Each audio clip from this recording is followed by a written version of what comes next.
Welcome. Thank you so much for coming on. I really appreciate it. Thank you for having me. You're such a legend. It's good to have you. It's good to have you in here.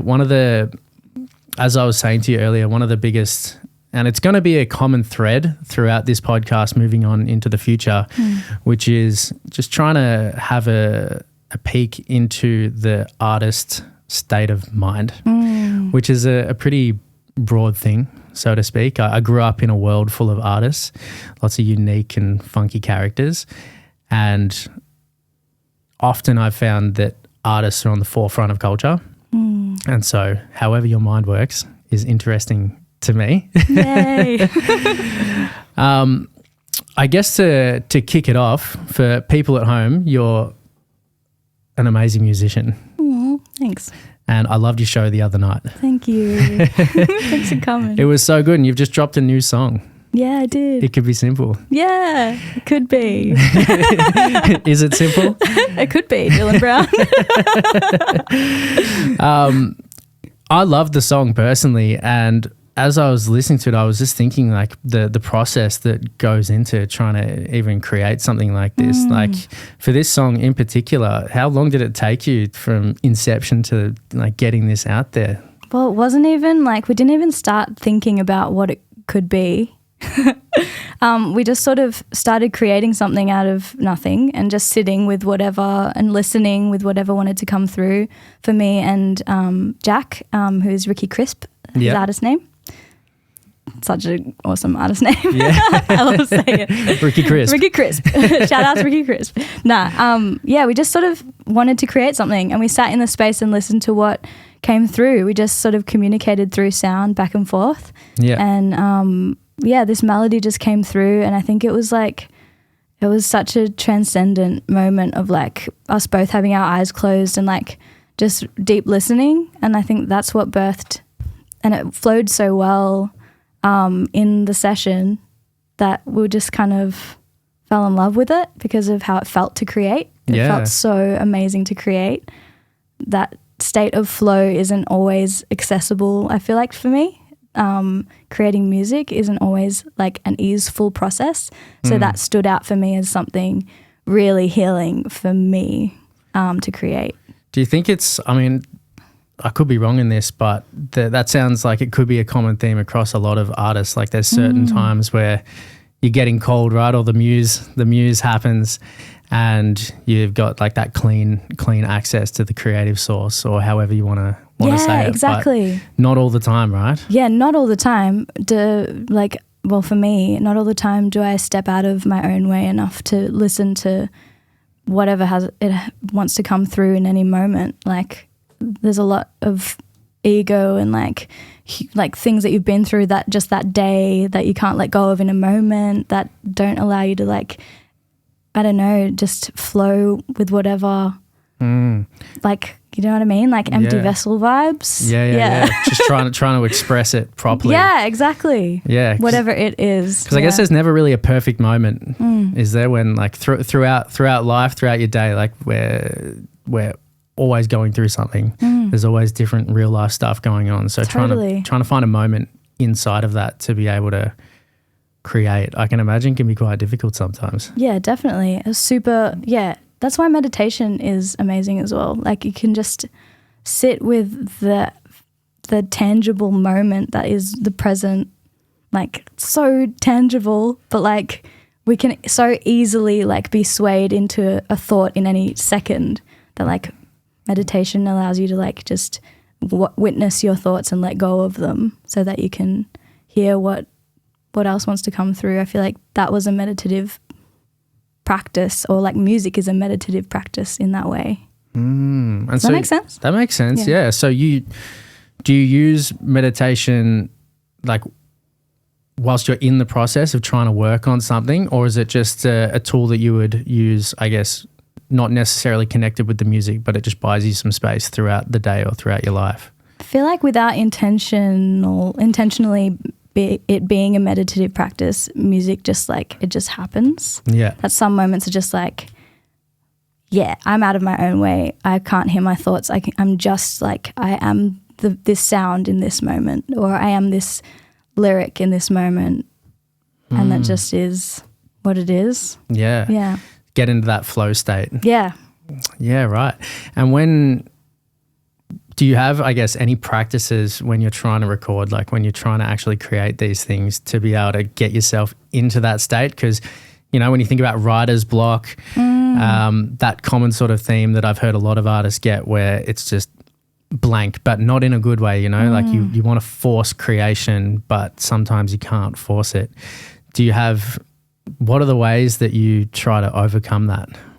That's when it becomes like a personal thing for me, because if I'm like full of, it kind of sometimes works when I'm full of emotion as well. But when I don't like clean up my personal life shit before entering the studio, sometimes it comes in with me and I'm like, I'm blocked because because I'm emotionally blocked in my personal life. So I can't write from a clean slate. Like I can't listen to whatever wants to come through, Yeah. Yeah.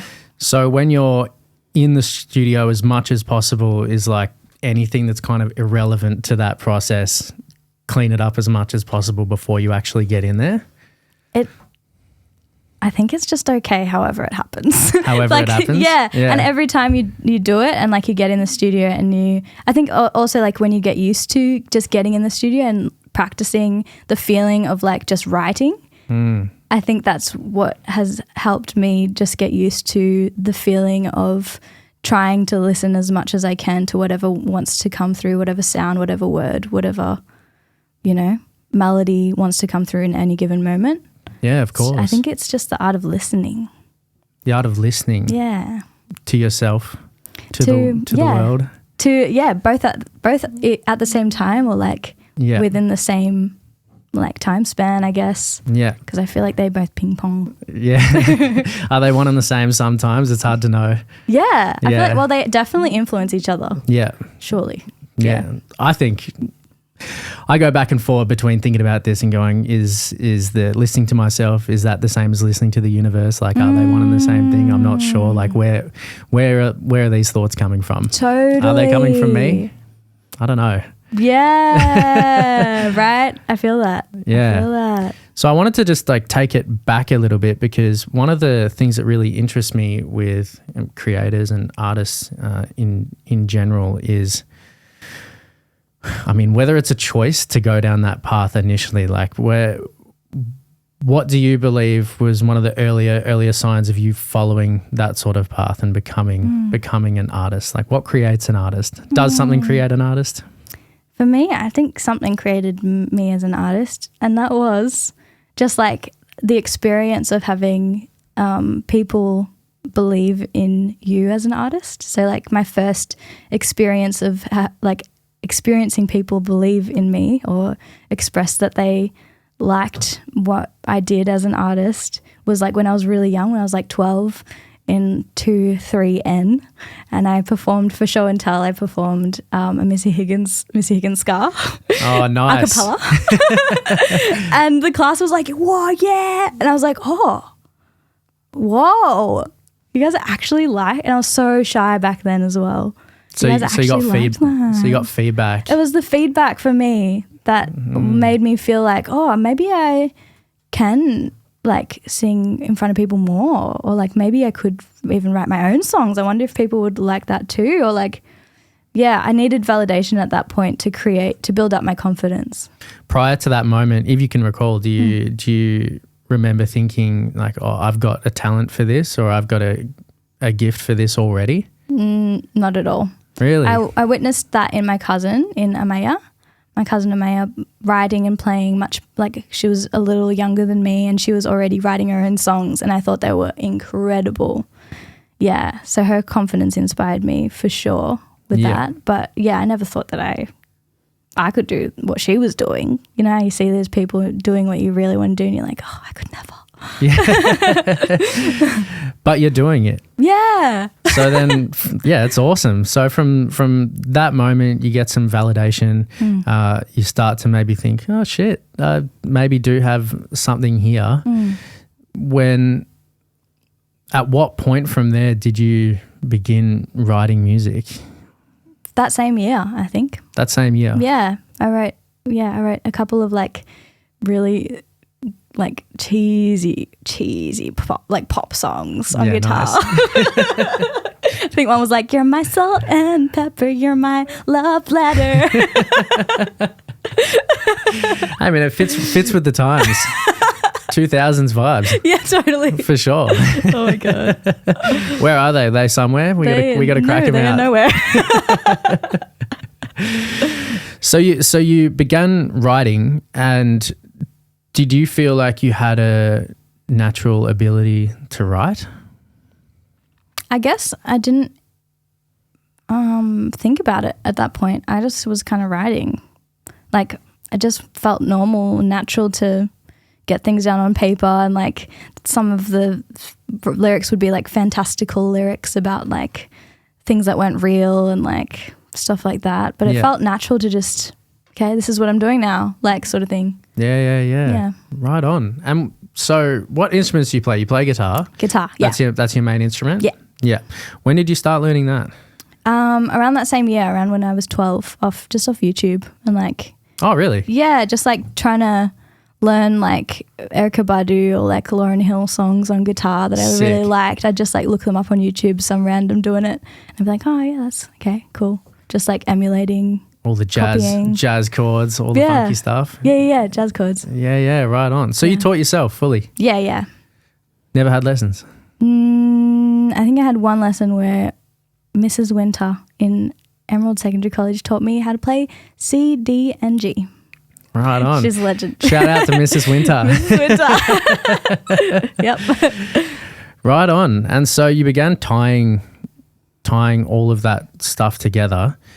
And were you surrounded by other artists at that point in time? Like you mentioned your cousin, but were you surrounded by people where you could see that it was possible to build that into some sort of life? No, not at all.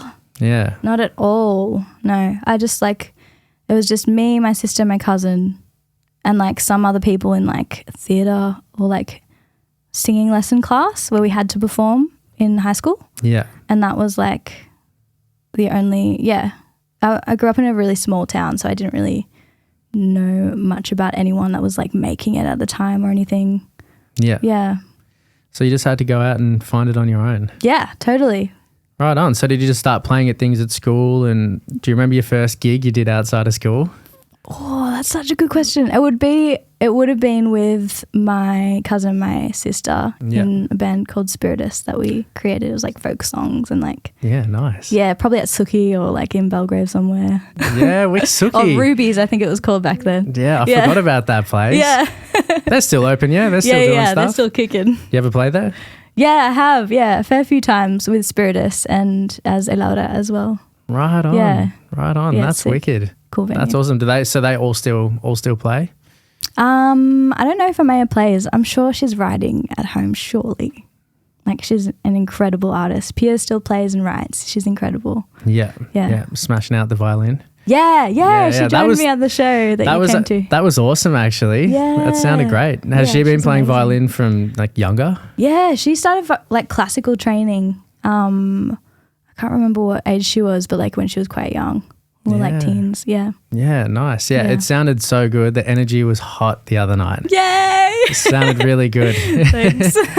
How did it feel to play? Because you mentioned you had a little bit of time off, chilling from it. Yeah, definitely. How did it feel to get back in front of people? Oh, it felt so good. It felt like all the behind the scenes work made sense in like sonically as well. I felt like my sound made sense. It felt like the people in my band made sense. It just was a moment where like it all makes sense again, why I do this and like why I've been working hard behind the scenes. Yeah, everything just sort of felt like that moment had to happen, and it gave me a lot of confidence in myself actually. Yeah. It looked great from where I was standing, and it sounded like the sound of the venue and everything sounded so good. It sounded really, really tight and really crisp. Yeah, Rosie was on sound. Shout out Rosie. Right on. And it was at Shot Kickers and supported Dakini Cuddle. So yeah, shout outs to them. Yeah. It was so good. Do you have intentions of trying to get some other gigs up and running? I do, yeah. I wanna gig again, and I definitely wanna, keep trying out this new sound that we've discovered with the band, and just keep going. Keep this. It feels right. So when something feels like a fuck yeah, you just gotta keep doing it. Just gotta go for it. Yeah. When you say you found a new sound, like what do you mean by that? What have you found? I mean that we've like created heaps of new sounds throughout the tracks that I've been working on for the past like year, that I've been on a little hiatus from live stuff. Yeah. So we've been working on like a project, a body of work, and those tracks that I've worked with some producers to create are in the back of my live sound as well. So like it's a fuller sound, it's more electronic. There's a lot more like little bit Latin, little bit hip hop, little bit gospel, little bit spoken word. There's lots of different, more different elements that make the new sound new. Right on. Yeah. And how do you coordinate that process? I guess what I'm trying to ask is, let's say you write a song. I presume you've got your own chords that you're built around it. How do you begin communicating that to the rest of the band? How do you begin adding in everybody's parts into some sort of cohesive mix? I do not understand how that happens. Yeah. I mean, when I rocked up to the first band rehearsal, I was like, I have no idea how this is going to go. Like, it's such a challenge of trust and a challenge of like letting go of control in a sense, because you're allowing other creatives to have their own instrumentation and influence on something vulnerable that you've written from the heart. So it's a big process, but like, yeah, I just like will show them the track, and then like oftentimes we'll like have written certain parts with the producer in session as well, so they'll be able to like jump on board and play their own part but in their own way, sort of thing. Or they might write their own parts, or we might take out little track elements and not put them in the live track, or like everything just needs to be figured out of like what will my sound be. So like, yeah, I came into the first band rehearsal or like just like preparation for the first band rehearsal with Ollie Bug, who organised all the live stuff for my sound. Yeah. And I came in crying and I was like, I don't know what we're going to do. Like, I feel so out of control. I'm scared. And he was just like, dude, it's so fine. We're just going to like figure it out together. And he made me feel so comfortable in like that vulnerability of not knowing and not having control over my own sound in that moment. And he helped me develop the most awesome and epic live sound that I've absolutely fell in love with, and I've felt so like, this is me. Like, yeah. So it's just like a touch and go process of starting with nothing and just trying to, this works, this doesn't work. Yeah. I like that, I don't like that. How much of that do you have to, I guess you're battling with your intuition at that moment of what you think is the right direction? Like Totally. How do you begin, I guess, having the right boundaries? I don't know if boundaries is the right way to say it, but you could go in many different directions, right? Yeah. And there's what's happening. Infinite directions. Yeah, exactly, right? And there's what's happening on the outside, and then there's what's happening in your head and the way you think something should go. Mm-hmm. What's that process of trying to, I guess, somehow communicate what you actually want to happen if it's not fully going in that direction? Like, how do you bring that together? That has been so hard for me to like grow that feeling of like, oh yes, I love this, or no, I hate that, or I don't think it belongs in this body of work or this song or whatever. It's taken me a long time to grow that recognition of like, yes, this feels like a yes, and no, that feels like a no. But my body reacts in a way that I've learnt to distinguish as like, oh yeah, that's like, that is where we need to go. Or like, nah, that feels like something's off there. Like, let's look at that sort of thing. And it's a bodily, like it's a physical response. And like I have to trust it in that moment.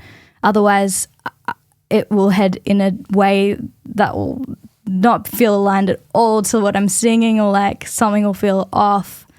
And like it'll end up being like, if I people please in that moment, I'm like, oh, this person likes it. Let's listen to you and like, let's explore this version of my sound. Then that would be like dishonoring like what I know is true in some situations. You know what I mean? I know exactly what you mean. And the reason why I ask is I feel like it's analogous with life in a lot of ways, because when you're put in this, from what I'm hearing from you, is when you put in this creative process, to be able to produce the product that you want in the end, the sound that you want, you have to be, I guess, sometimes specific, right? And you've got to stand your ground. Yeah. Not necessarily fight for what you want, but you've definitely got to voice what you want. And we don't do it with life. Yeah. a lot of time, you know? Yeah. Sometimes it's hard to know when you need to surrender to what, like, let's say what life has to say, or where life is pointing. You have to surrender your own wants and needs, and maybe your ego, what your ego wants in that moment, and just be like the boundary between like which one to choose is always like sort of, you have to juggle it and have to choose between that, I feel like. Do you feel that? I feel that. I don't know. I really don't know the answer, but how do you, if you can somehow try and look inside and speak to it, how do you navigate that process? On one side, like you just said, there's what you want and there's the way that you think it should happen. And then there's some other force that's happening to you, the creative force that's happening, pushing it in another direction. How do you know what the true voice is? You know, how do you, just you personally, how do you decide what the right voice to listen to is? I think it's less about which one is the correct thing to listen to, and more about like, how can you create a conversation between the two at all times, and like honor both at any given moment. Like, I do think there's a push and pull with different situations. Like, you have to like, oh, this feels like it's really right for me in my life, and I have to let go of my ego right now, and what I really like, my like short-term desires in that moment or whatever, and I have to go for this because long-term I know it's going to be best for me, or like I feel that life is pulling me in this way, or like, yeah, there's moments like that. But like in music, I feel like it's a constant like looking this way and looking that way. Like, what do I personally want and need in this moment, and what is life saying that I need to follow or need to honor in this moment as well? And like, what is everything pointing to? And like, what does my heart want? And what would be the logical thing to do, you know? And it's such a balancing act all the time. Trying to just find how those three things connect. Yeah, totally. In the middle, because they don't always what's connect. The third? I know, I heard heart and I was like, you said mind, heart and universe, and totally. I was like, that sounds like three to me. It does. It's so hard, right? Because it could all be one, it could all be three, depending on how you look at it and how you choose to split these things up. They're not easy things to talk about, the creative process, and it's why I want to talk to you about it, because I'm perpetually interested in how people take what is inside of you and somehow produce it into a body of work that represents that. It's kind of like a magical process. Yeah, for sure. And I don't understand how it happens, really. So just listening to you explain it and explain your experience is helpful. It gives me a little bit more. And I can imagine for a lot of artists out there, I don't know if you would speak to other artists about this process at all, but I can imagine this is one of the biggest things that they probably all deal with, is trying to somehow line up that communication between the different parts of themselves to create something. Yeah, yeah. Do you find that with other artists that you work with? Oh yeah, it's a constant conversation that I have with everyone that I work with, whether it's like branding, like how branding is so conflicting with like you as a person, or how you perceive yourself and then how you represent yourself in the public eye. Like, that's a constant thing that I talk about with other people as well. Or like how how you can translate who you are into a sound, or like what you distinctly want to say into lyrics. And like it's so challenging that like I feel like everyone, and as well, just with expressing yourself on a daily basis, like that can be really hard as well to just figure out what the fuck you want to say at any given moment. Like even when we're talking now, like sometimes it's hard to find the right words. Yeah, of course. But yeah, here we are trying, and that's what everyone is doing. Well, like you said earlier, I guess that's why music exists in a lot of ways, because it can communicate something that is almost impossible to communicate with mere words. Totally. But we're going to give it a go anyway, because I personally find it interesting. Yeah, totally. All right, let's give it a go. When you're working with other artists, I'm not in the music scene, so I don't know what the culture's like, but is there an accepted culture where staying true to that internal sort of voice is the right thing to do? Like, are other people accepting if the thing that you want to create or the direction you want to push a bit of work in could potentially be counter to what everyone else is doing? Is there an acceptance for you to voice that, or is that quite a difficult thing to do? I mean, I think it's subjective, because like me personally, when I've been in a situation where someone that I'm working with wants to like take it down a route that I'm not comfortable with, but that will sell and will make money, or like will be great for my reputation online, or like, you know, like great in the public eye, like put all the razzle dazzle on it, but I won't feel good actually making it. Yeah.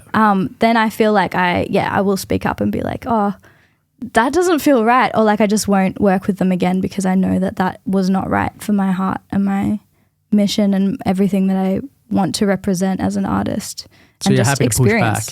Yeah. Yeah. I think it's so important too. It's like in anything, like if you don't want to be there, if you don't want to do that, just say no. And like, obviously there's different repercussions in different situations, which should definitely be taken into account. But like, if you can say no and you can walk away and it's safe to, then you should honor your heart. Yeah, because it must be quite difficult, especially when, like you said, there's shiny things being dangled in front of you. Yeah, but like, are you sure you don't want to make a smash hit when it comes to money? All your values. Yeah. It's got to be pretty tempting at times. Yeah, not really these days. To be honest, not really for you. No, I don't really like. I'm not willing to sell my soul for fame. It doesn't interest me. What interests me is like I feel like rich when I make a song that I love. I feel rich when I like work with people that I absolutely adore and respect and like I'm inspired by, or like just when we're having this conversation, like I feel rich from conversations, and I don't need that. Like I'd feel at a loss. Was there ever a time where that wasn't the case? Like, were there times where you were looking at what you were creating and going, fuck it, I just want to make something purely for those reasons, and going down that direction? Have there been times where you wanted to do that and then had to think about it? Definitely. Yeah? Oh yeah, so many times, because there was a time when I really wanted to like make it. Like I really wanted to be the version of success that I saw like as like being at the top of the charts, or like making a smash hit, or being on television. And I just felt like that whole process would go against my values. And also as an independent artist trying to get there, I was like being at constant like states of burnout and just like feeling horrible about everything. Oh, really? Yeah, definitely. So yeah, I didn't quite get there. I mean, if I was like, if I didn't hit burnout that many amount of times, maybe I would have like kept going on that route. But like my physical body and my mental well-being did not allow me to continue down that rabbit hole. What is, I guess burnout represents itself differently for different people depending on what's going on. But what do you feel like was causing the feeling of burnout for you? Like what was actually happening that like drains your energy like that? I think I feel exhausted when I fuel and focus and channel my energy into something that is not aligned with my core values. Yeah. Because it just is exhausting trying to be someone you're not. And eventually life is like, nah, sit down. Yeah. Like, come off it. Like, that's yeah. not really what we're here for. Like, yeah. So the version of success for you is slightly different to maybe what the typical look of it is. Yeah. What is success for you when it comes to creating music? I think success for me is just feeling happy with the choices that I'm making and the direction I'm taking in how I represent my core values at any given moment, because they go changing sometimes. Yeah. A little bit maybe. Yeah. I think it's building community or like feeling connected to people and to music through music. Collaborating and like, just feeling connected in some way or another. Yeah, of course. Yeah. Because I can imagine there's a lot of artists out there, potentially artists who are listening to this, right, who it's pretty easy to get caught up with art, whether it's a career, whatever it is. It's really easy to get caught up with thinking you want something because that's just the standard expectation of society at that point in time, and being able to somehow like identify what it is that you want, especially if it goes against, I guess, the common narrative, right? It's easy if the exact things that you want is what society wants of you, then it's fine, right? Yeah. But often that isn't the case. Like how do people even begin identifying it with themselves as an artist of like what success looks like for them? Well, I think if you're feeling shit when you're doing it, probably not. Maybe like just like, why am I feeling shit when I'm doing something that should make me feel successful or happy? Yeah. Like just if it's taking a toll on your mental health, or if it's like not feeling right, just because it's not feeling right. Yeah. Like just that's saying something. Like maybe something isn't aligned there. You know, like have a think. Have a think about it.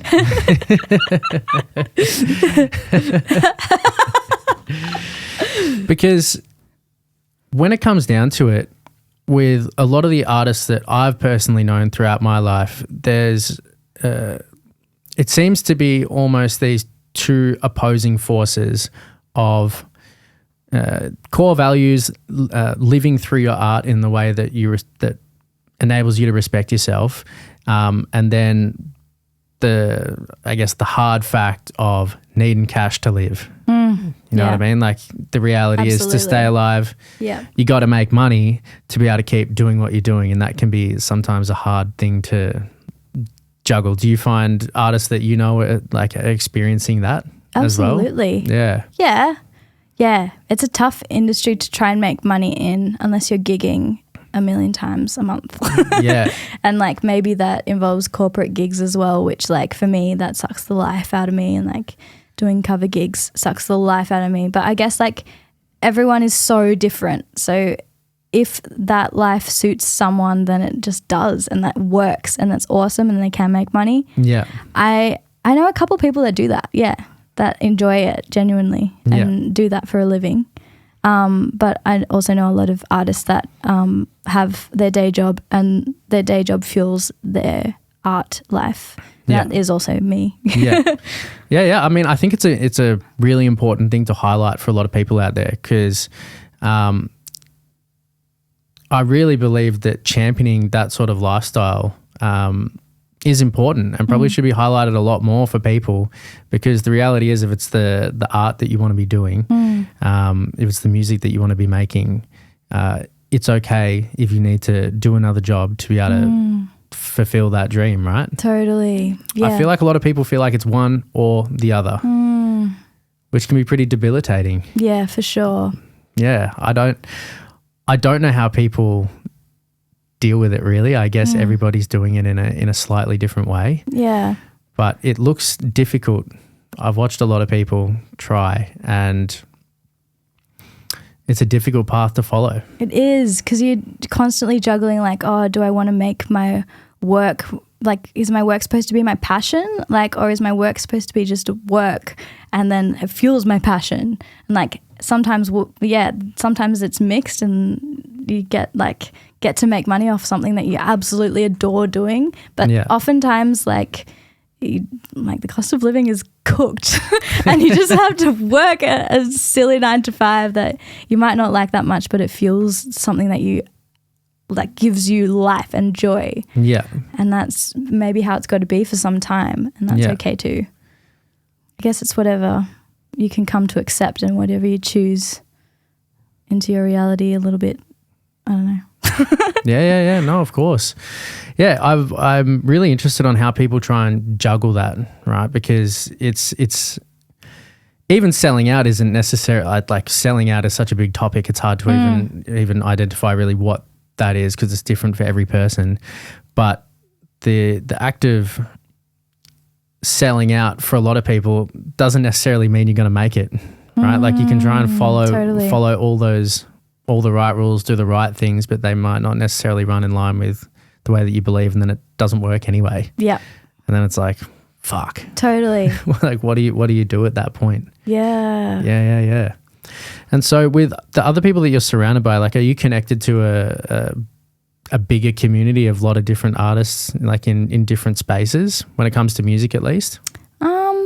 I think I am. I definitely have to get out to gigs much more because, I just feel like I want to do that at the moment. But yeah, I do have a circle of people that I admire so much, and that I feel their support as well, which is really a really nice feeling. So that's really nice.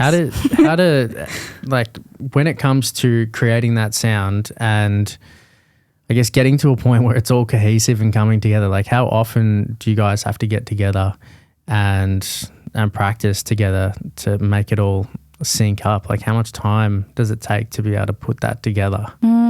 Blows my mind how you do it. I guess we just figure it out on the fly. Yeah. There's nothing like fancy about it here. Yeah. Like we figure it out. We like have one session and be like, do we need another one? What's our goal? Like, are we leading up to a gig? Then we'll like practice maybe like 2 or 3 times depending on how like fresh the set is before the gig. Or like if it's like, for example, like I want to have a headline show like sometime in October or something, then I'll like tee up like maybe, I don't know, like honestly, actually, I don't know, but we'll tee up some session where it's like, what will it look like? What mood, what fancy stuff, like, yeah. And then we'll just go from there, I guess. Yeah. So you can just, if you catch up enough, it just all starts. Yeah. It all starts falling into place. Yeah. Yeah. Yeah. Because I always wonder how it happens. Like I'm sitting there watching you all and I'm like, how the fuck are you coordinating this right now? Like how is it coming all together? Everybody seems to know what to do at the right time. Yeah, like what's going on. And from the outside, it looks like you must be catching up every single day to be able to make crazy. That happen. Nah. Not the case? Not the case. We probably, we caught up like twice to rehearse for that show that you saw. Yeah. One like organizing session, just running through the parts, and like one full band rehearsal. And then we just like, I was kind of like a bit like, oh, it's okay if whatever happens because it's our first gig back sort of thing. Yeah. So I was kind of like, oh, it's okay if we're not like super rehearsed. Yeah. Yeah. How did it feel? Did it feel on the inside super rehearsed? It felt much more rehearsed than I anticipated for sure, which was cool because I was like, oh my God. Like sometimes in rehearsal, you're so focused on the nitty gritty, like zooming in on little details and specifics that when it's actually on stage and you're playing and the sounds are huge and like they're textured and like layered, like it's so much more than you can imagine in rehearsal space.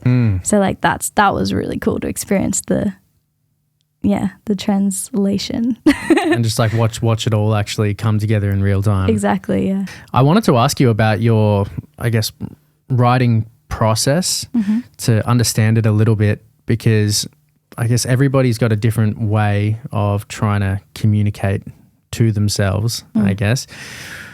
When do you write your songs? Like, is it in the studio?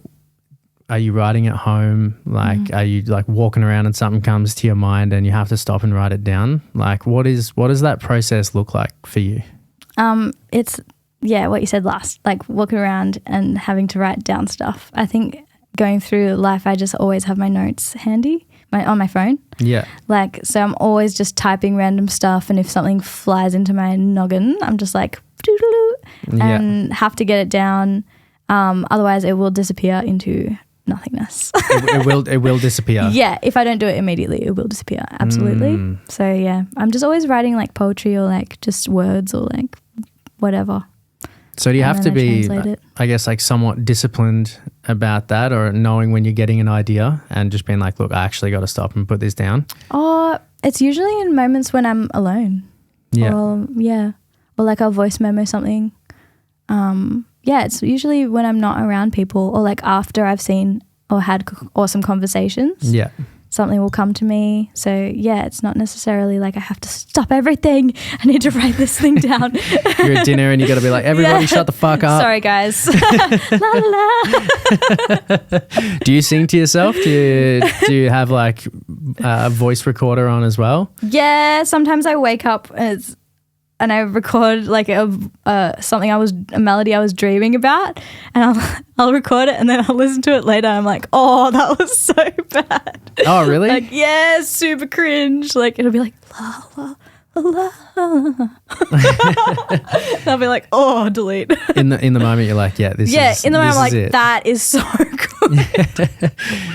So how do you go back and I guess identify what you think is good every time you do that? Like, do you have to wait a certain amount of time to be able to look at the things that you've written down, or does something just ring true straight away? Like you just know? In sessions when I have like music to write to, I'll go through my notes app and something will just like jump at me, and I'll just like open that, what I've written in the past. I'll just open that and it'll start speaking to me if it's right.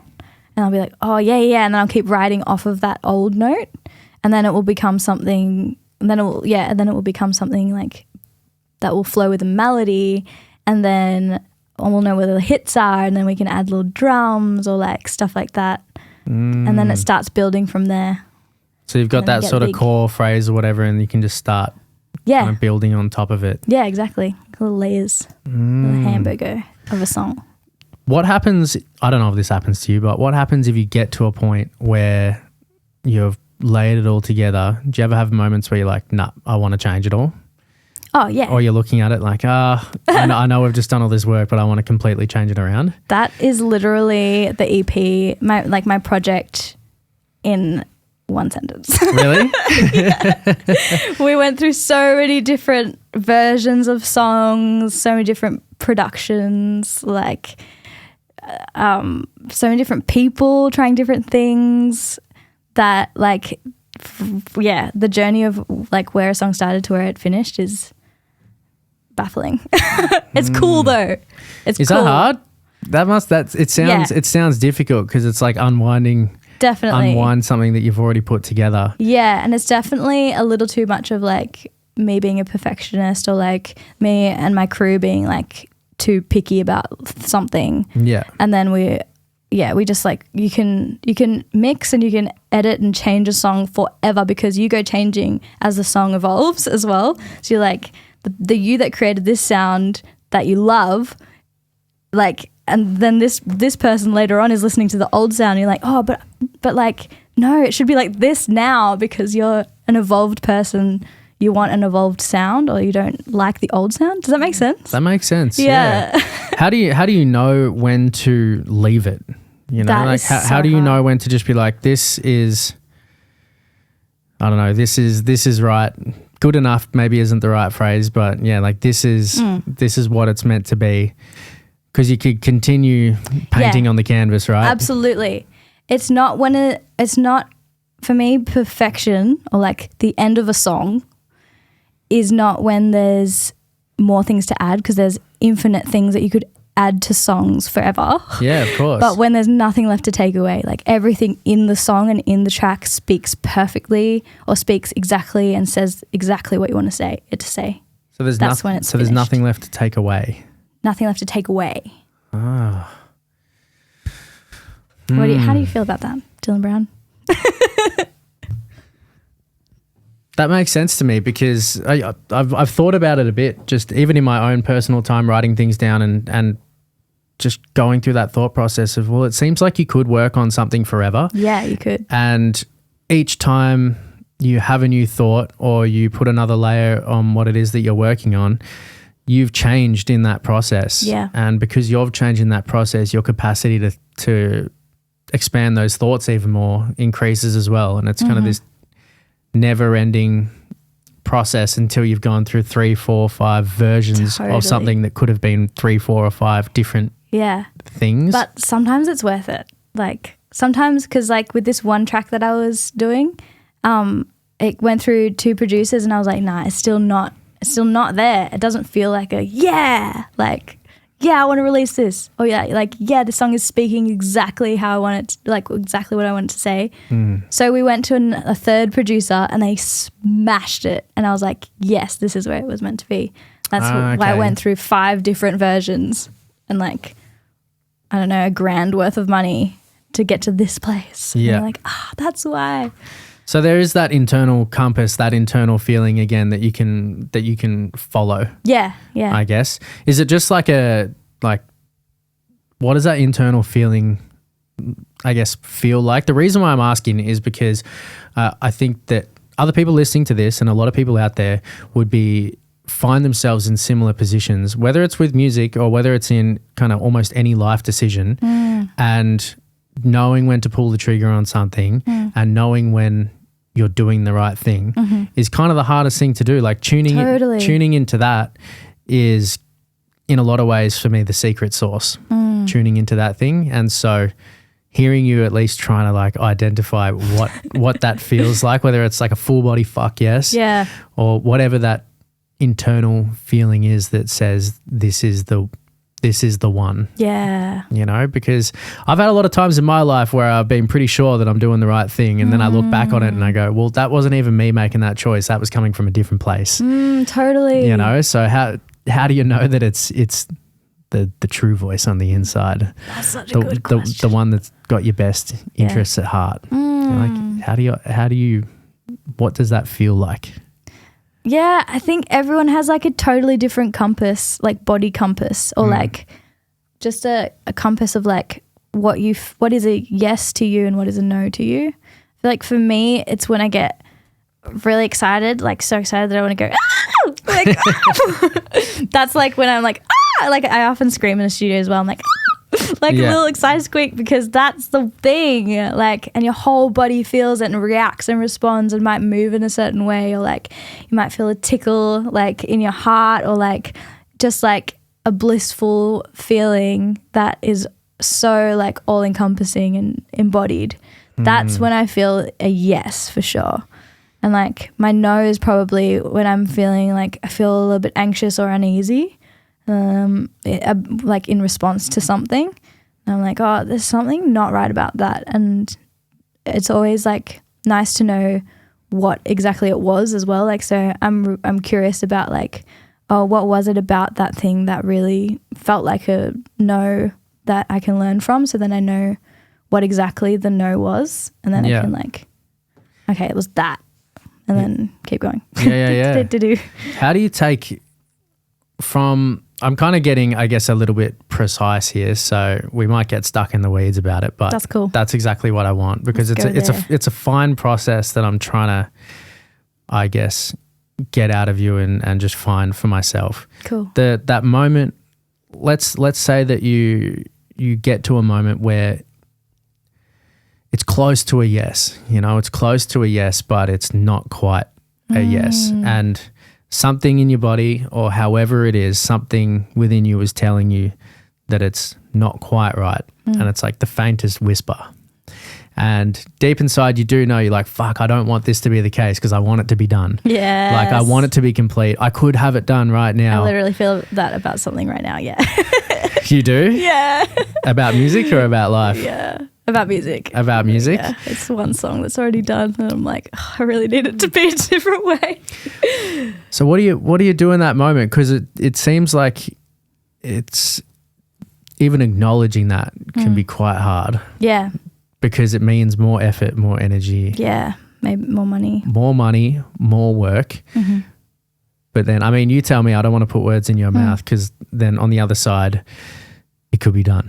Yeah. Right now. Yep. It could be done right now. What do you do in that moment of trying to make the right choice for yourself and your art when you find yourself there? Then logic needs to come in.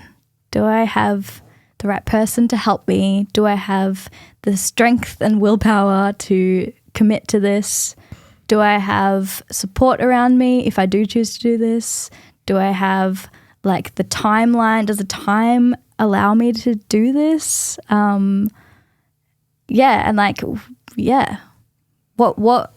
Just weigh up like the pros and cons, I guess, if I do it, if I don't do it. Yeah. What's going to happen? What's the risk that I'm taking logically? Yeah. Like logically, do I have enough money to get this remixed and mastered if I pay to re-record it as well? Like, yeah, I have to weigh that up, and that's real. Like, that's really what I'm thinking right now. Like, that's real shit. Yeah, real time. So yeah, I have to weigh that up and then make a decision that's informed, that's both logical and honoring my heart, or like where I know that the song like has to go for me to feel complete about it. Yeah. It's hard. It sounds hard. That's why I asked, because once again, I think that I don't know what we would call that process, but that decision-making process, I think cripples people in all walks of life. It's really, really crippling, and it's easier to ignore. Yeah. It's easier to go full logical, or it's easier to go full emotional, or it's easier to just not think about it at all and just be like, fuck it, it's gonna be okay. Mm-hmm. And sometimes they can have small consequences. Totally. Sometimes it can have big consequences. Yeah. You let me know how it goes for you. I will. Oh my God. Fuck. Because it's not cheap trying to produce a record. A lot of money goes into it, because what needs to happen because I don't think that I really understand. There's you come up with the music and you're putting it together, and then what happens from there? What are the steps that has to happen for it to be released? Okay, so like say I write a song with just me and guitar. I then go to record it either at my home studio, or like I pay to go into a studio and record it professionally, which like from now on I think I will do, because my home studio, I've realized that I don't want to do that anymore. Why is that?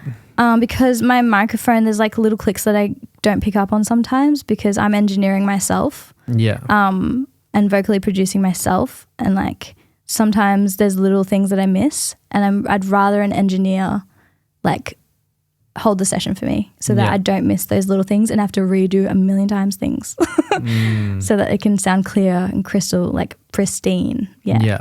Like expensive. Yeah. You have to pay for things to sound expensive. Yeah. You need expensive shit if you want it to be good quality. I'll bring a song to an engineer and record it. And then I'll go to a producer, and they will create sounds to support the song and make it feel whole and full, or to create different sections in the songs and contour it. And I might get a co-producer on as well, and I'd pay for all that, and then I'd get it mixed and pay for that, and then I'd get it mastered and pay for that, and then I'd create visuals, and then I'd pay for that as well, and then I'd need to create content and like organize a distribution of the song, and then I'd pretty much release it. So there's quite a lot of steps involved in getting it done. And quite a lot of people that you have to work with to be able to make that happen. Which I love that process. So you like that process? Yeah, I love meeting people through music. It's my favorite way to meet people. Yeah. And there's probably a lot of pretty cool characters out there. There's amazing people around. Yeah. Yeah. And how much comes down to whether you can speak to it from initially when you were first recording by yourself, and then you go through this whole process of trying to produce a certain sort of sound. Once you've gone through that process, has that changed the way that you've had to like initially record the first like mix when you're actually doing it? Like what's had to change about the way that you present yourself or show up to sing or play. Yeah. Because there's one thing, everybody, well, me, not everybody, all the people that I'm speaking on behalf of, the way that I feel is nice. There's one thing where I can watch somebody play in the flesh, in real life, and not understand that the way that you would do it naturally might have to be adjusted or change based once you start considering the whole recording process. Does that make sense? Yeah.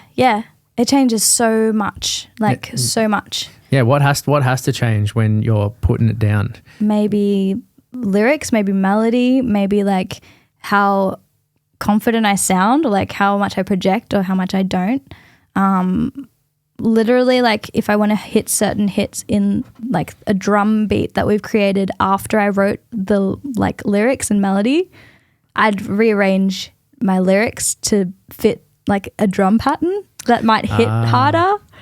Or like if there's a bass line, usually I'd write a bass line like that fits in with like my lyrics. But like if there's a cool bass line that I want to like give it space in one certain part, then I'd like eliminate the lyrics maybe in that section where I want the bass to speak when I'm not speaking. Or like, you know, there's so many other sounds to consider to have their moment as well, because the sounds are speaking and saying something as well as me. For sure. Yeah. Yeah. So there's quite a lot to consider whilst you're in that moment trying to create that sound. Yeah, totally. Do you link up with other singers? Like have you had vocal training? Not really. I think I've done like one holistic vocal course. Holistic vocal course? Yeah, it was really cool. What is that? It was like, I've done voice tech as well.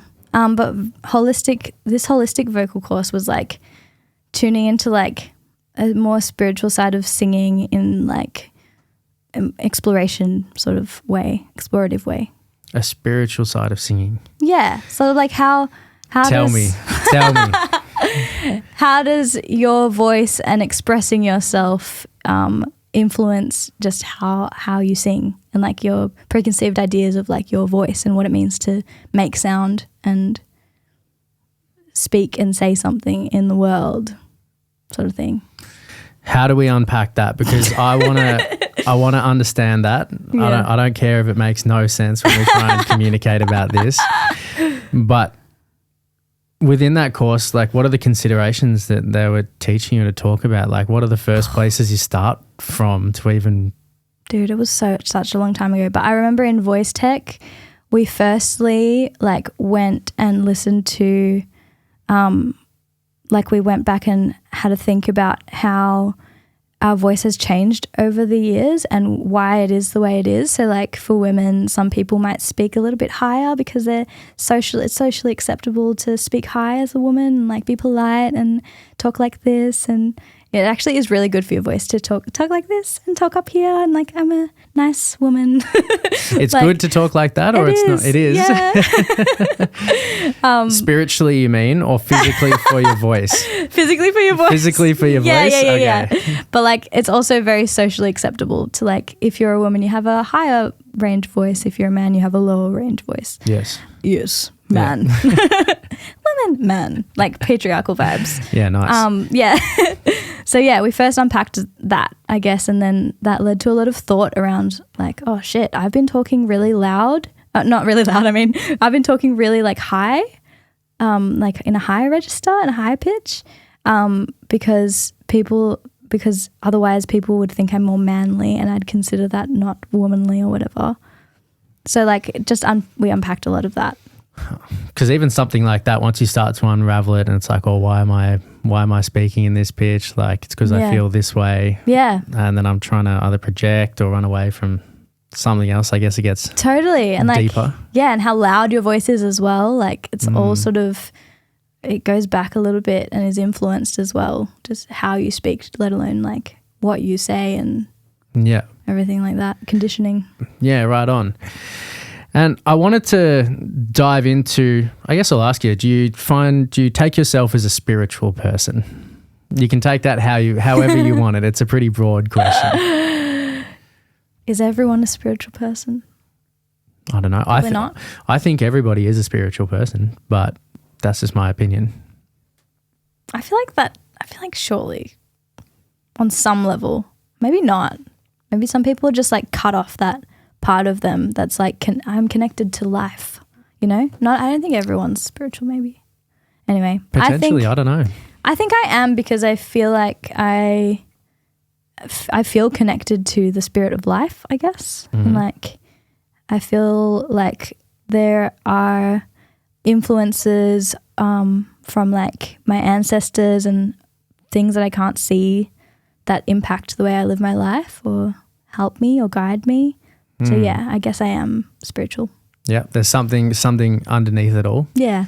And do you feel like you have a way of connecting to that through music? Like would music be your main source to be able to connect with that? Yeah, definitely. Yeah. There was a time where I was like sure that music was a religion because I would feel it as like a religious practice in a sense because I'd feel so connected to life and like purpose. Like I'd feel purpose in my life with music, through music. So when you're like in the process, when you're in that moment, it's kind of all working together. Yeah, definitely. To some degree. Yeah. Do you feel like that bleeds into your everyday life? Like the lessons you get from the music that you do? Do you feel like that bleeds into the way that you live your life? Oh yeah, I think it's really connected. Like even with this last single, I feel like I've initiated myself into like realizing that life can be simple again because I released a song called It Could Be Simple. Yeah. And like I realized that I need to slow down and not like work until the point of burnout. Yeah. And so it was entirely like, and I didn't even like realize it was for me in that way through releasing it until like I reached burnout trying to release a song about life being simple. A self-fulfilling prophecy. Literally. So funny. So embarrassing. Do you look back on the work that you've created and find different meanings that you didn't know existed in it when you were creating it?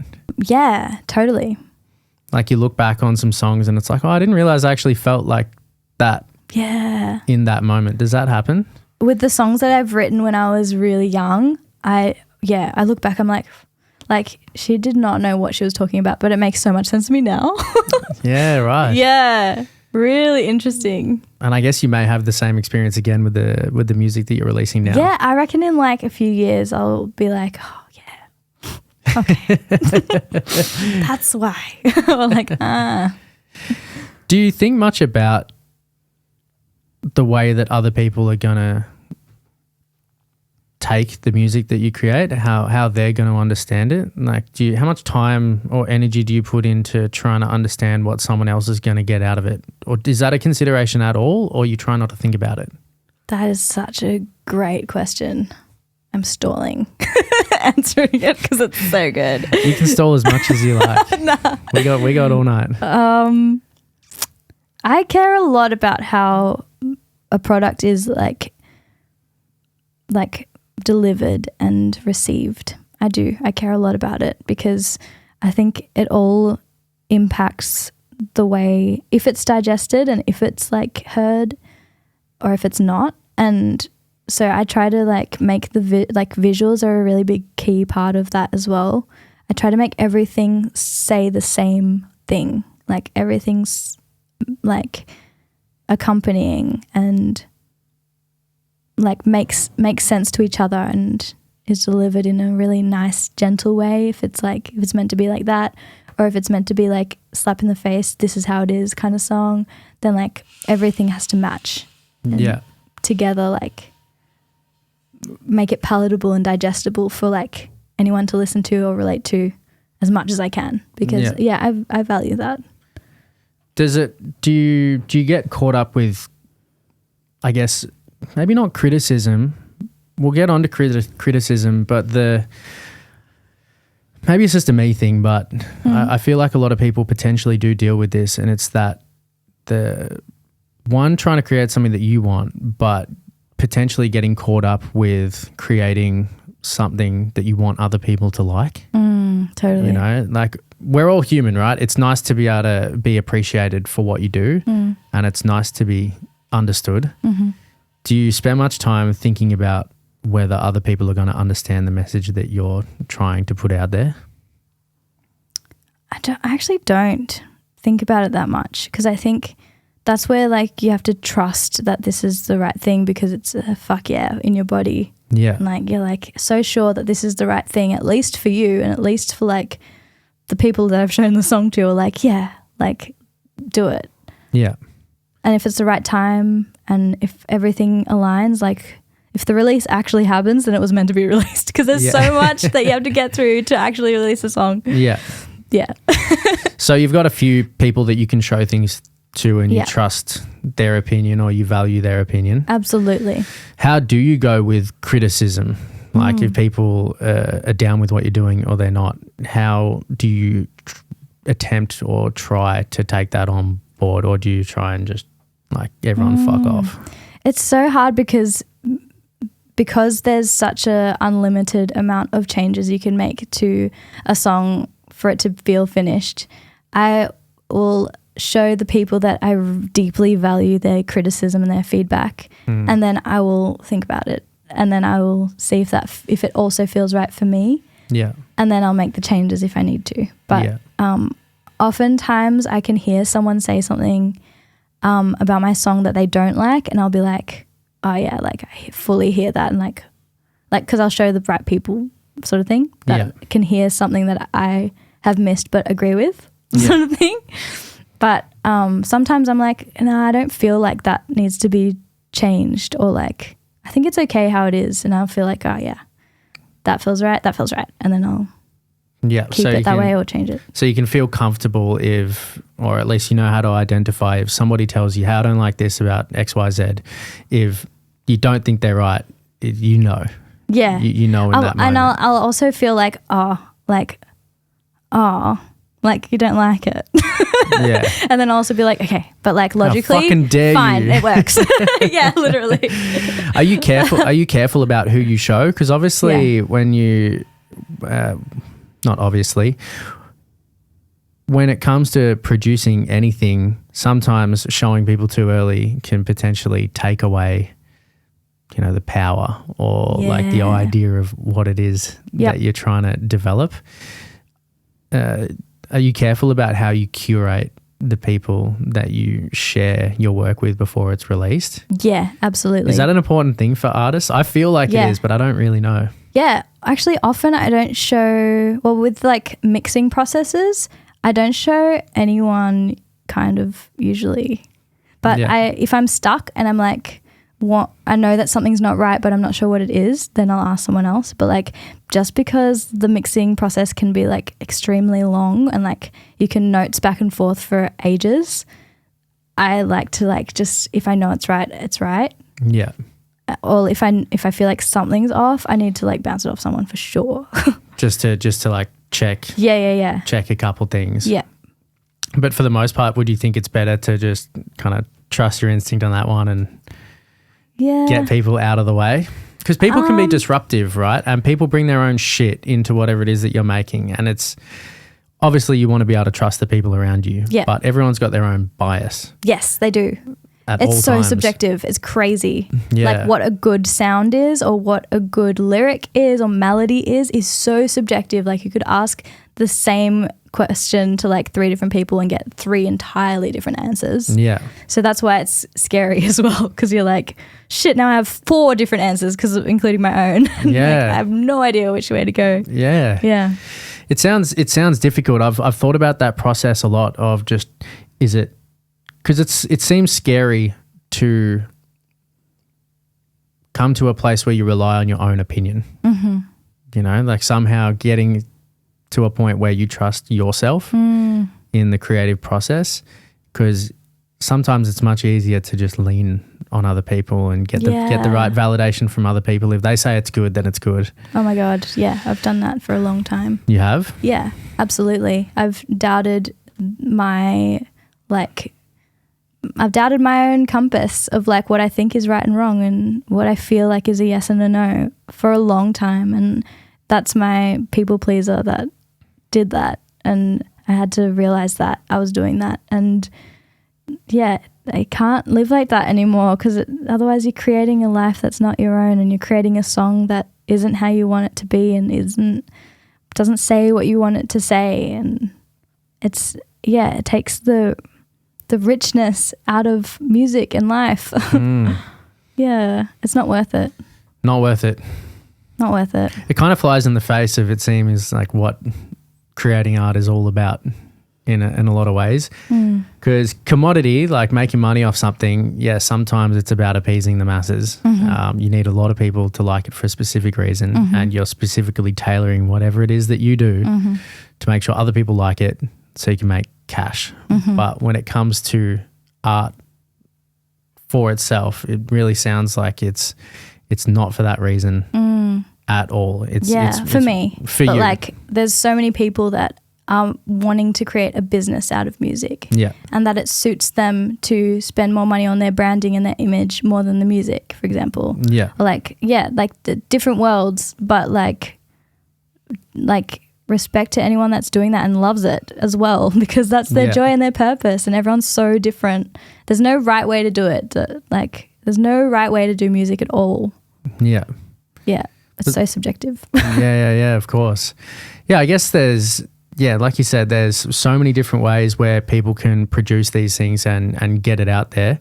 How do you feel with the new age of like social media and the way that music is getting produced now? It seems like it's moved more so away from producing like physical albums, physical records that get sold. Does that work in the favor of artists nowadays, or is it more difficult? I actually don't know, because I haven't experienced that. Like, I haven't experienced like trying to release physical copies of something yet. But I don't imagine it to be easy. I feel like digital releases are so easy to consume for people that audiences will like maybe not even consume it, but like consume the 30-second reel that you've created much more than like the actual 3-minute track. Yeah. Because people don't have time for that sort of stuff anymore. It's true. Like, I feel like it's more digestible to digitally stream a song, and if anything, like if people do digitally, like there's people stream songs. People stream songs. So people stream songs, but you're right. People do. I sometimes talk to people and they're like, "Oh, did you see this podcast I listened to?" And they're telling me about it, and I'm like, "Fuck! Like, what else happened in it?" And they were like, "Oh no, it was just a reel of the podcast." And I'm like, "Oh, so you didn't watch the podcast? You watched the reel?" And they're like, "Yeah." Well, I'm like, well, "Go watch the fucking podcast." Literally, that's TikTok. TikTok did it. TikTok, yeah. I mean, there's a positive to it, right? Because it seems like a really good way to be able to clip up your stuff and be able to put it out there. Yeah, that's true. And super quick. I guess it's the same with music.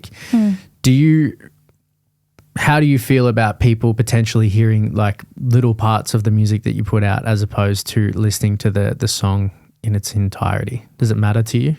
Yeah. Yeah? It does, because like you work so hard like for a 3-minute song, like, and pay lots of money and work really hard and like go through all these trials and tribulations, and then people are like, I'll watch the reel. You know what? I'm just going to watch the reel instead of your 3-minute track that you've worked so hard for. Yeah. Like, okay. But I mean, people that click into it are the people that will need to hear it. And I just got to trust that like the people that my songs attract are the people that need to hear it. Yeah. That's where like trust needs to come in. Yeah. Just trust the process. Otherwise I would lose my mind. Yeah. And then from there, when it comes to like putting your music out, putting it on platforms, is it a difficult process of trying to promote your stuff? Like, do you get enjoyment of trying to actually put it out there? Because I know that sometimes creation of art and promotion of art can fly in the face of one another and can be these two opposing forces once again. Yeah. You know, the process of promoting, I've seen for some people, they feel like it's it can erode the creation process or the purity of what it is. How do you go with trying to promote your stuff, putting yourself out there? I think I have to accept that I'm going to be annoying people for a little bit, possibly. Or how I see promotion is I've worked so hard to release it up until this point. Yeah. There is no point in not promoting my song because I worked so hard for this, paid so much money. Yeah. And the only person that can promote this song is me. Yeah. So I have to promote it because you got it. there is literally no one else that can promote it other than me. Like I haven't got a team behind me. It's just little old me. Yeah. And like even if people are like, oh, she's promoting herself, like, oh, poor thing, she has to promote herself, or like, you know, think whatever they want about it. I'm the only one that can promote it and like can at least like expose it enough for people to like be like, oh, maybe I do want to listen to this song, or like, oh yeah, it sounds like she wants me to hear it. Yeah. So like I know a lot of bigger artists like promote it so much that like you get annoyed and like you annoyingly click on the song. Like at least it's happened to me. Yeah. Like, oh, this person again, like popping up with the same song and different TikTok reel thing. Yeah. I'm like, oh, fine, I'll click on it, and I'm like, oh, fine, I like it. So like that works too. So you think it's a good process all in all? Like the reality is you have to promote your stuff. Yeah. I mean, you don't have to, but I've accepted that I will have to promote everything that I create because I work so hard for it. Yeah. That's just how it's got to go down. Have you had to change your perspective when it comes to that? And I guess really what I'm trying to ask is, I think it's, from what I've heard from different people that I've spoken to, it's quite daunting, right? Like just promoting yourself is a scary thing. Like putting yourself out there and going, hey, I did this. I'm releasing it because I think it's good, but it's hard to say that sometimes, right? Yeah. Do you find that process difficult of putting yourself out there like that? Is there anything you've had to overcome? Definitely. I think that, I've had to switch my thinking to like I'm promoting myself to I'm promoting my music and my product. Because if I'm trying to like promote myself, that feels really like scary. Like I'm going to have to like sell myself. But because I have this music that I have channeled from nothing into something, and it's been so healing for me, I know that maybe it's worth like telling other people about because it was so special to create, or like because maybe someone will need it because I felt like I had to release this song. Yeah. Like, so fuck, I better share it. Like it doesn't feel like it's about me anymore if I think of it in that way. Like something has come through me and wants to be shared. So I must therefore share. I definitely think you should. Like I'm here for, if you've gone through all the effort to create something, I think taking the extra step of putting yourself out there and putting it out there to share it with people, I think is important, because I've known a lot of artists throughout my time who do not do that. You know, like they create and they produce, but can't bring themselves to promote it, or or if anything, there's that's probably okay too. That's so okay as well if you don't want to promote something. There's nothing necessarily wrong with it. You don't have to promote something. I think it's more so when you want to, you just don't, you know, or you want it to be out there, and that's the way to get it done. And I think a lot of people who create stuff definitely go through a phase of, oh, well, it'd be nice if I'll just create this and I put in zero work into putting it out there, but it's just so fucking amazing that it just blows up out of nowhere. Yeah. And I feel like there's that kind of idea sometimes that's how it goes. Yeah. But then, I don't know, once I start talking to different artists who have built a following or something like that, it's because they pushed it out there. Yeah. Like they've pushed it hard. Totally. It hasn't just happened. Yeah, literally. You know, like if it's still sitting on your hard drive. Yeah, and it's wild because I feel like people correlate, like people that promote their own music, they correlate it with like their own self-belief. I don't think it's necessarily, it might be linked a little bit, but I don't think it's necessarily linked to how much you believe in yourself, but rather how much you believe in your music and your product.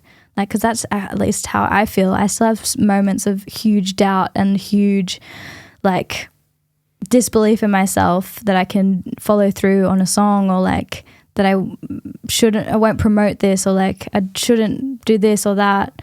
But like, what helps me is like that I believe in the product enough to do something about it, for the product, for the music. Yeah. Yeah. I guess that's what's helped me promote my music more. Yeah, of course.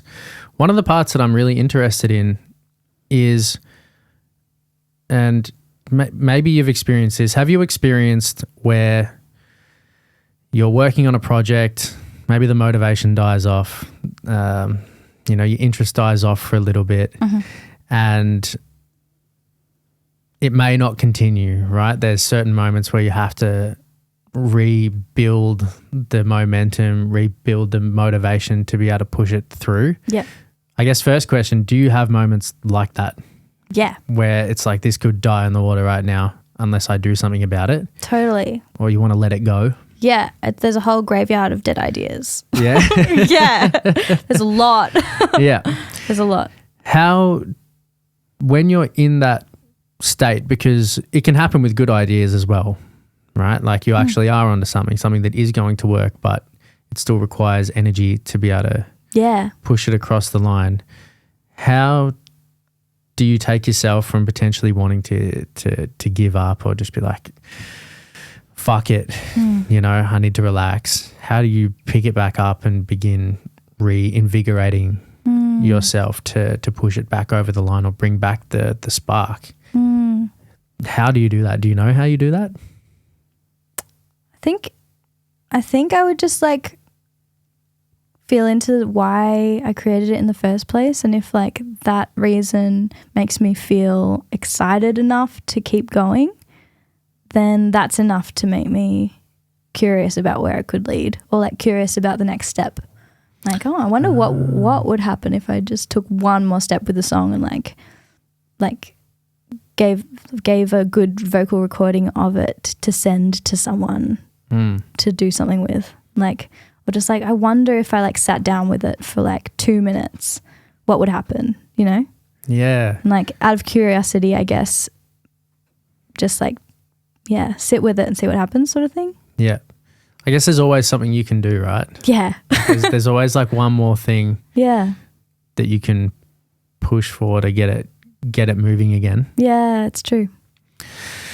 Because I feel like that's a big hurdle for a lot of people. A lot of people would pick it up. There's that initial idea. You're feeling shit hot. You're like, this is fucking great. And then the grind starts where that initial momentum has died off. And from that moment, it's like somehow like picking it back up and pushing also, it forward. Yeah. Tell someone about it. If I tell someone about it, it makes it realer for me. And then I'm like, get to see their reaction. And then I'm like, oh.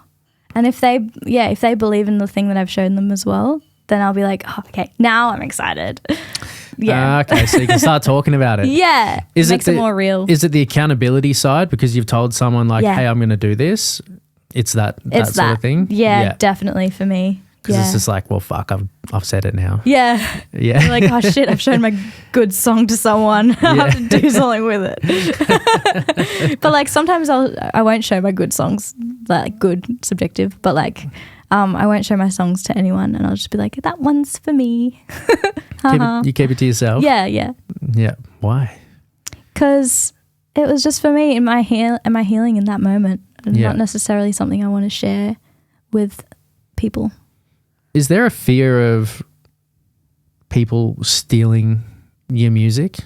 Nah, steal it. Nah, don't steal it. Right, everybody, take her shit. No, I just think that like music is, if my music influences someone else, that's cool. If you directly copy me, like honestly, like that's just cheap, and why would you do that? That's just weird.